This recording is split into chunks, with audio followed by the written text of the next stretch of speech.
Good morning, students. The topic that we are going to do today is India-Sri Lanka relations. Now, I've been sharing all the relations with you people. I started with the India-Pakistan relations, then we did India-Nepal relations, India-Bhutan relations, we did India uh, Bangladesh relations, we did India Afghan relations. Now we are going to do India Sri Lanka relations. Two more relations are left to be covered. One is India China relations and India Maldives relations. So I'm covering all the SAARC nations as well. And apart from the SAARC nations, I want to cover India and China relations because China is one country that is very much in the issue among the SAARC nations, and therefore I want to also do India-China relations with you people also. So five relations we have already done. This is the sixth relation, India-Sri Lanka relation. We are left with two more relations, India-Maldives and India-China. Now, there is one more interesting point that I got just when I was seeing the news of today. Coronavirus has hit the countries, the globe. It has been called as a pandemic issue, or it is pandemic. It has become pandemic. Now, in this situation, Narendra Modi, our Prime Minister, has called all the SAARC nations. A video conferencing has taken place of all the SAARC nations to combat or to take certain steps to in order to deal with this corona disease which has spread across countries. Now you can also include this point in your answer. While you're writing your answer, you can write this point also, that a video conferencing has took place between all the SAARC members. Mind you, all the SAARC members, the seven countries including India. Prime Minister Narendra Modi has addressed all the seven countries, in which they have mentioned about certain areas of cooperation where all the nations can cooperate together in order to reduce the spread of coronavirus in their areas in the SAARC region. So this is one of the points that you can mention in all the relations while you're writing. You can mention this in India, Pakistan, India, Afghan, Bangladesh, Nepal, Bhutan, Sri Lanka, Maldives, and all these relations. You can mention this point. So this is one of the point that I wanted to mention to you people. Now, second, I'm starting with this lecture now, India-Sri Lanka relations in particular. I'll start with the historical background. Again, I have to tell you people that while describing any relations, first of all, you should mention about the background, the historical background between both the countries. Now, I've mentioned that the relationship between these two countries is more than 2005 years old. So we say that the relationship has been very long because both of them are part of the Britishers were ruling in both of these countries. Now, both countries have a legacy of intellectual, cultural, religious, and linguistic interaction. That means there has been a lot of interaction in terms of intellectual development of both these regions, cultural development of both these regions. Religious, if I talk about religion and culture, Buddhism is one religion that is common to both India. Buddhism and even to a certain extent Hinduism is one religion that is common to both the countries. Particularly if I talk about Buddhism, when Ashoka was ruling in the third century, when Ashoka was ruling in India in the BC era, in the ancient era, then Ashoka has sent his daughter and his son to spread Buddhism in other parts of the world, especially if I talk about Sri Lanka. So Buddhism is common to both our countries, both India and Sri Lanka. So religiously, we are very much inclined. Buddhism is a common religion. Linguistic interaction, because most of the language which is widely spoken in Sri Lanka is Sinhalese, and also in some parts of Sri Lanka, Tamil is also spoken. So obviously, we are linguistically inclined towards each other also. Now, if I talk about trade and investment, it has grown over the time, and we cooperate in all these fields. We cooperate in infrastructural development. A lot of infrastructure development has been provided by India to Sri Lanka. We cooperate to each other in areas of education, culture, defense. All these are the areas of cooperation where all these nations cooperate with each other. Now, in the recent years, what has happened? A lot of development assistance project has been in the growth, and this is one of the significant reason which has led to the friendship among these two countries. And I'll be later discussing about this civil war which has happened in Sri Lanka. It has happened in Sri Lanka, and India had played an important role in this during the civil war also, and this has also led to the assassination of our then Prime Minister, Mr. Rajiv Gandhi. So I'll be discussing this civil war in detail, and I've also discussed this civil war while I was teaching certain lectures in my I've taught this in your classroom some studies as well. So Sri Lankan war I have already dealt with you people, but I'll be dealing today in a greater detail because this is important again for the course.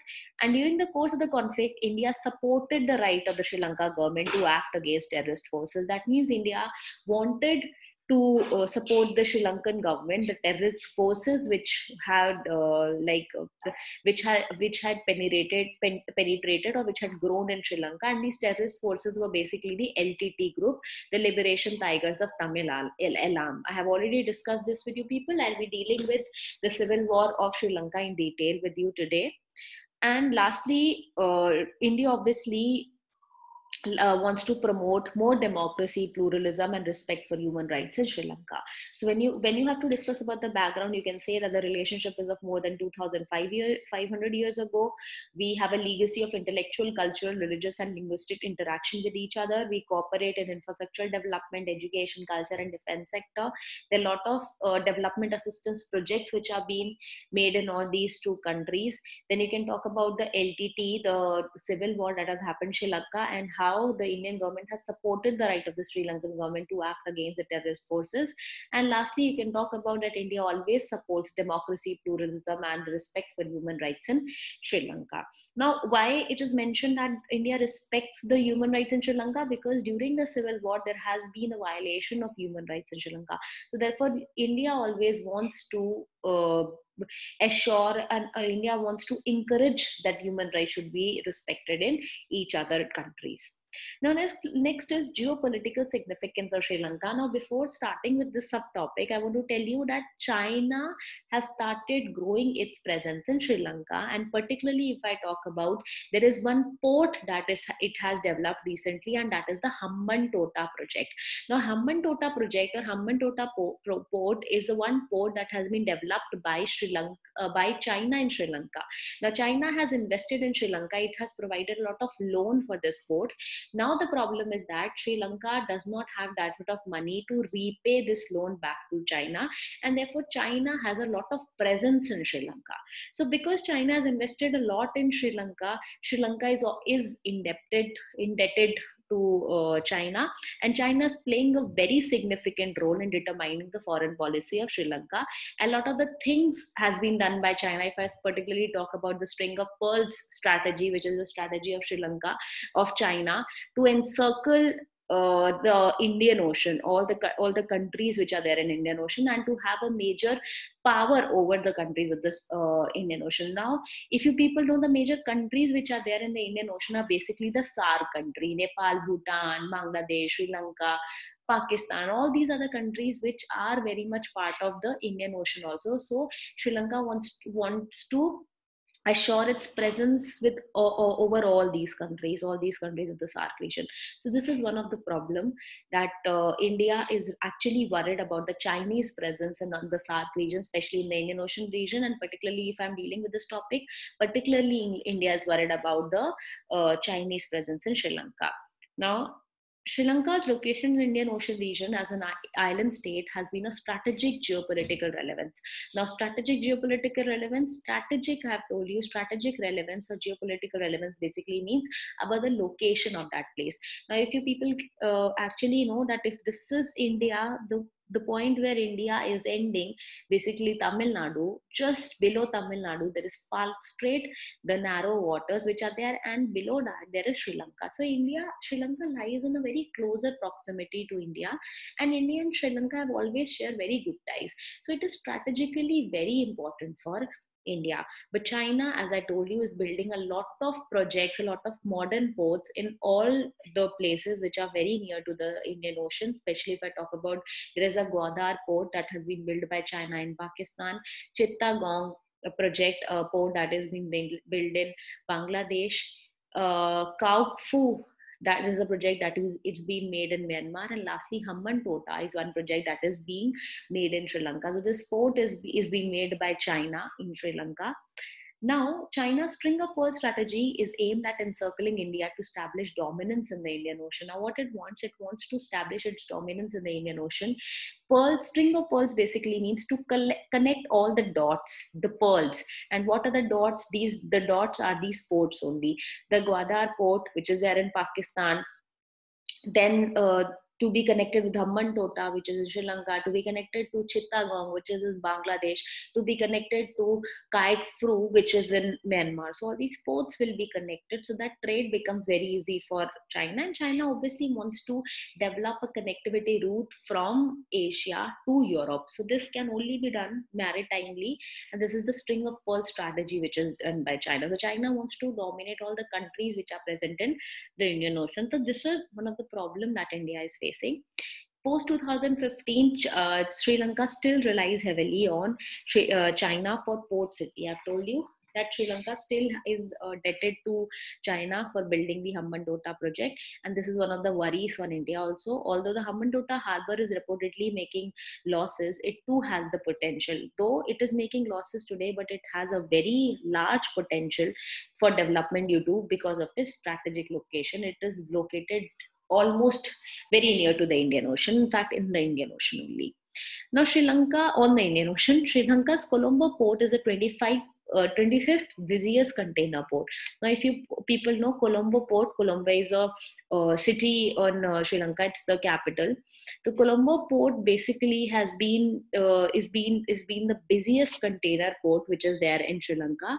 And apart from this, there is a natural harbor that is known as Trincomalee. Trincomalee is the water natural harbor which is there in Sri Lanka, and it is the fifth largest natural harbor in the world. Now, I'll tell you what is what's the meaning of the term natural harbor. Now, natural harbor is a harbor which develops on its own. That means one is a port that you create, modern ports like Hambantota is a product which a port that has been created, but a natural water harbor is a harbor that develops. It's a port that develops on its own. It's natural.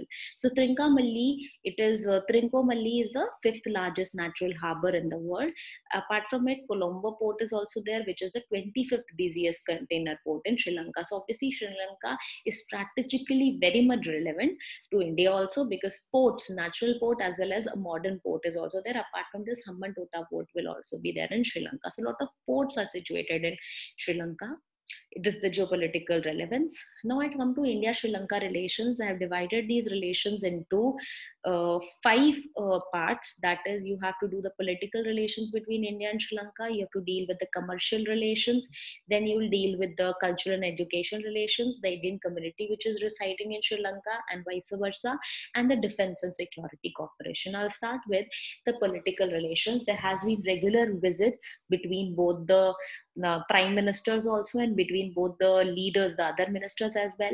And in February 2015, this Maithripala Sirisena, who was then the president, the elected president at that time, undertook his first official visit to India. So he visited India, and similarly, Modi ji also, your prime minister, also paid a return visit to Colombo in March 2015. So there has been exchange of visit, a prime ministerial visit.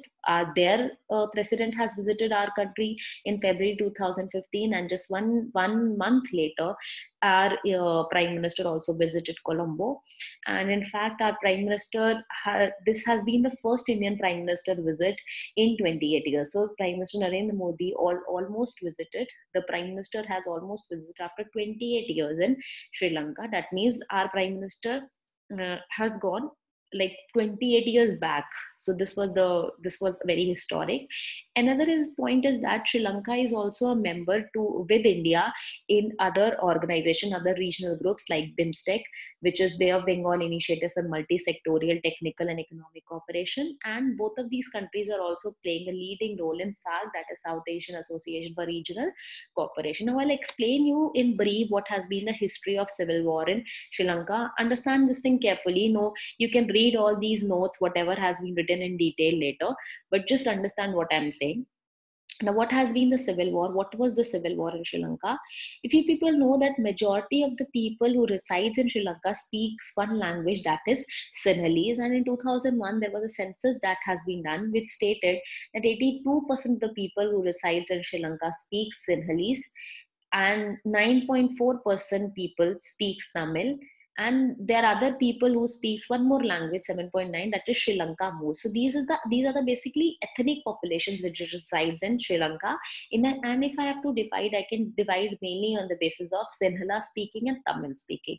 So majority are Sinhala speaking, almost 85% are Sinhalese who speak Sinhala, and about 10% you can say is the Tamil population. Now what happened when Sri Lanka got independence in 1949? Now once it became an independent country, the newly elected government at that time, though they knew that there are Tamil speaking population in the country also, but they imposed and they made Sinhala as the official language. So Sinhala was made as the official language, and secondly Buddhism, which was the religion of the Sinhala speaking population only, was made as the country's primary religion. So Hinduism was not given any consideration, nor any other religion was given any consideration, nor Sri Lanka was declared as a secular country, but it was made as a Buddhist country. So Sri Lanka declared itself as a Buddhist country, and Sinhala was made as the official language. And they also started discriminating the Tamils in the country. So basically, it was basically an ethnic conflict. Ethnic, why? Because there has been a lot of there has been a majority dominance in Sri Lanka. A lot of weightage was given to the Sinhala speaking population and the population who was Buddhist, the Sinhala speaking who were Buddhist. Now what happened? An ethnic tension grew in 1976. The LTT was formed under the leadership of Prabhakaran, and it began to campaign for a Tamil homeland, which is known as Tamil Elam. This is, I've already told you in the classes also, in northern and eastern Sri Lanka, where most of the islands Tamil reside. Now what they wanted, they started saying that, okay, fine, if you want to make Sinhala as the official language, we are fine with it. Even if you want to consider Buddhism as the national primary religion, we are fine with it. But what we want a separate state for ourselves within Sri Lanka. So they wanted a Tamil homeland, these LTT group, which majorly are represented by the Tamil population who reside in Sri Lanka. They started demanding a Tamil Elam, a separate Tamil homeland for themselves, basically in the northern and eastern provinces of Sri Lanka, because there the Tamilian concentration was more. So they started demanding a Tamil Elam or a Tamil homeland for themselves. Now, when war began between Sri Lankan Tamils and Sinhalese majority, this war erupted in 1983, and India took an active role. Now, later what happened? Indo-Sri Lankan Accord was signed in 1987, and because of this, Indian peacekeeping forces were deployed in Sri Lanka under Operation Pavan. So, India started an operation which is known as Operation Pavan, and in order to normalize the situation, because a lot of people have died in this conflict, which erupted between the Sri Lankan Tamils and Sinhalese. A lot of people died in this conflict, and to normalize it, India deployed Indian peacekeeping forces in Sri Lanka under the Operation Pavan. And after 3 years, this IPKF, that is Indian Peacekeeping Forces, withdrew because situation became quite normalized. But soon after, what happened? If you people know, that was the time when our Prime Minister Rajiv Gandhi was assassinated because of India's role. This LTT did not like India participating and sidelining with the Sri Lankan government, and because they thought that both Sri Lankan government and the Indian, that is Indian government, presided by our then Prime Minister Rajiv Gandhi, were conspiring against them. So they thought that they are being left out, and there are certain measures which are taken by India also against them. Therefore, they planned the assassination of our then Prime Minister Rajiv Gandhi. So Rajiv Gandhi also died because of this conflict. But this conflict finally ended in 2009. And when there was a voting, India voted against Sri Lanka in 2009, 2012, 2013 at the US-sponsored UNHRC, United Nations Human Rights Council resolution to investigate alleged human rights violation in Sri Lanka. So what happened when US sponsored a resolution, when US moved a resolution regarding to investigate about the human rights violation that has taken place in Sri Lanka, how many people have died, India voted against Sri Lanka. That means India said that yes, human rights violation has taken place in Sri Lanka. So this has been the civil war that has taken and what has been India's position. Second is commercial relations. You can read about it. It's there are a lot of investments which has been made by India to Sri Lanka, and India and Sri Lanka has also signed a very important agreement that is known as India Sri Lanka Free Trade Agreement.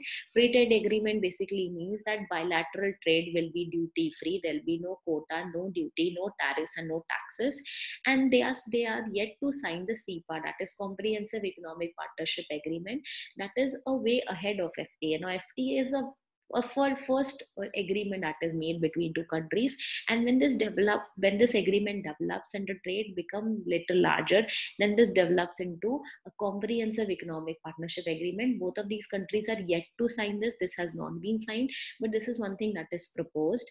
Now, both the investments in both these countries are in areas of retail, IT, petroleum, financial services, real estate, telecommunication, hospitality, tourism, banking, food processing, metal industry, cement, glass manufacturing. All these are the industries where India has invested in Sri Lanka. And similarly, Sri Lanka has also invested some at some point in India also. But major investments has been from India to Sri Lanka. So India has invested as a foreign direct investment in Sri Lanka. And lastly, if I say tourism is a very important point that you have to mention. It's an important link between India and Sri Lanka. A lot of Sri Lankans also visit India, makes a visit to India. They come to India as tourists, and similarly, Indians also visit Sri Lanka as a tourist. If you people know, Sri Lanka is currency wise very, its currency is weaker than India. So obviously for Indians, it's a very good destination to have a international tour. So a lot of Indians have also visited Sri Lanka. I've written that India is the largest contributor, with every fifth tourist being from India. So every fifth tourist which is there in Sri Lanka belongs to India. So this tourism is a very important industry in both these countries. Next, if I talk about the cultural and education relations, there is an agreement that has been signed between them on cultural cooperation in 1977, and there has been a lot of cultural exchange programs between the two countries. There is a cultural center in Colombo of India. So Indian Cultural Center is there in Colombo, and it offers classes in Indian music, dance, Hindi, yoga. Similarly, which is there, any cultural center will try to promote the culture of that country only. So Indian Culture Center is there in Colombo, which promotes Indian music, dance, Hindi, the language of India, and yoga over there. And there are about 290 scholarships which are given to the students, Sri Lankan students, every year. Now, if I talk about the Indian community, the people of Indian origin, which is known as PIOs, the people who belong to India, comprise of Sindhis, Boras, Gujaratis, Memons, Parsis, Malayalis, Telugu speaking. All these population have settled down in India, and most of them are engaged into good business ventures. Apart from this, there are large number of Indian origin Tamils which are residing in Sri Lanka. So majorly, have told you also that Indian Tamils are residing in Sri Lanka. So Indian origin Tamils are also residing in Sri Lanka, and they are very prosperous, economically prosperous and well placed. If I talk about a defense and security cooperation, you can say that both of the sides have increased their military to military relationship. There has been joint military exercises, which is known as Mitra Shakti. So there is a military exercise, joint military exercise between the two countries. It is known as Mitra Shakti, and there is joint naval exercise also, which is known as SLENEX. So SLENEX is a naval exercise, and military exercise is known as Mitra Shakti. And they have also India also provides defense training to the Sri Lankan forces. Apart from this, there is a trilateral maritime security cooperation agreement which is signed between three countries, India, Sri Lanka, and Maldives. And it is there to improve the surveillance, anti-piracy operations, and to reduce maritime pollution in Indian Ocean region. So all these countries, India, Sri Lanka, and Maldives, belong to the Indian Ocean region only. And in order to improve surveillance in the region, to reduce the piracy, to reduce maritime pollution, this agreement has been signed, which is known as Trilateral Maritime Security Cooperation Agreement. So you have to write about all these political relations, commercial relations, cultural relations, Indian community which resides in Sri Lanka, and defense and security cooperation between India and Sri Lanka while dealing with the India-Sri Lanka relations. Then about the issues and conflict, if I have to say, one of the major concern of India and Sri Lanka is China. China has invested a lot in Sri Lanka, especially if I talk about the project Hambantota. And China is also supplying a lot of arms and provides huge loans to Sri Lanka for its development. And therefore, Sri Lanka has become heavily dependent upon Sri Lanka for its development. And Sri Lanka has also invested in infrastructure of Sri Lanka, which includes the Colombo International Container Terminal, which has been built by China Harbour Corporation. So all these investments have been done by China. But nevertheless, if I talk about India, there has been a civil nuclear cooperation agreement that has been signed between Sri Lanka and India. That is the first nuclear partnership with any country that Sri Lanka has signed. So India and Sri Lanka has signed their first civil nuclear cooperation agreement. Apart from this, India has also invested in the infrastructure development in the northern and eastern provinces of Sri Lanka. See, northern and eastern provinces are again the provinces where Sri Lankan Tamils reside. And for them, India has also invested in the infrastructure development of these areas, because these areas have been hard hit during the civil war, because obviously these areas were comprised by the Sri Lankan Tamil population, the Tamil population that resides. So India has invested in developing these northern and eastern provinces in Sri Lanka. And India is also planning to build the this Trincomalee port. I told you that Trincomalee port is the natural water port. That's the natural harbor which has grown naturally. So India is planning to build this. This is the fifth largest container port, the fifth busiest container port in the world. So India wants to build this, the fifth largest natural harbor port. So India wants to build this. This will be a counterweight to the Chinese development, which China is investing in Hambantota. So in order to counter China's presence in the Hambantota project, India is also planning to build the Trincomalee port, which is also situated in Sri Lanka. So in issues and conflicts, you can simply mention that China has a very important role to play, and India is obviously worried about China's presence in the region. Nevertheless, both of the countries have signed this civil nuclear cooperation agreement. India has invested in Sri Lanka's infrastructure development also, and India is also planning to invest in the Trincomalee port. India wants to build the Trincomalee port in order to counterweight the Chinese presence in the Hambantota project. And last is one more thing I have to mention. Simply, I'll just mention what is the fishermen issue. Now, what is the fishermen issue between the two countries? There is a Palk Strait, if you people know, where India ends and where Sri Lanka's the region between India and Sri Lanka is known as Palk Strait. Now, Palk Strait is the area where both the Indian fishermen as well as the Sri Lankan fishermen used to catch their fish. But what happened in 1974 and 76, an important international maritime boundary line was demarcated. Now, what is this maritime boundary line? Maritime means it's in the waters. So this boundary has been demarcated between both the countries, that this is the international boundary, and beyond this, none of the countries' fishermen should move. So basically, it restricts the fishermen of both the country that they cannot enter the international waters. They cannot cross their international maritime boundary in order to catch the fishes. But if you people know that the fishermen, whether they belong to Sri Lanka or India, are very illiterate and they do not understand what is this international maritime boundary.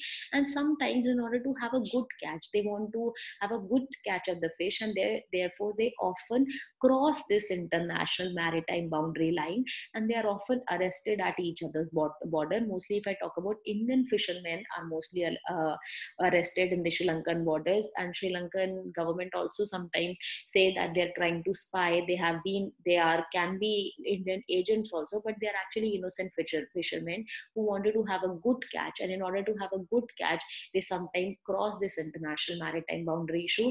Now, this is one of the issue which is underlying between both the countries, and both the countries need to solve this issue so that these innocent fishermen can be at peace. Because see, one of the major source of these fishermen is fishes only. If they'll catch these fishes, they'll be able to sell it, and they'll be able to have certain income to enjoy in order to sustain.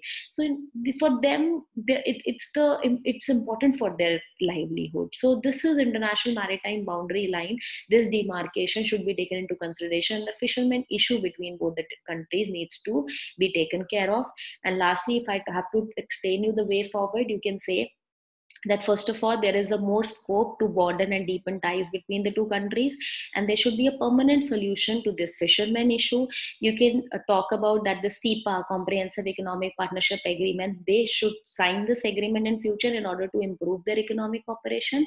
And lastly, you can say that mutual recognition of each other concerns and interests should be taken into consideration in order to develop more better relationships between the two countries. So in way forward, you can talk about the bilateral engagements should be worked out, the fishermen issue should be worked out, the CEPA should be signed, and moreover, their mutual concerns and interests should be taken into consideration in order to develop better relationship. Now, this is the end of my lecture. In case you have any queries, you can mail me. My mail address is swati.saxena@alc.edu.in. Thank you so much.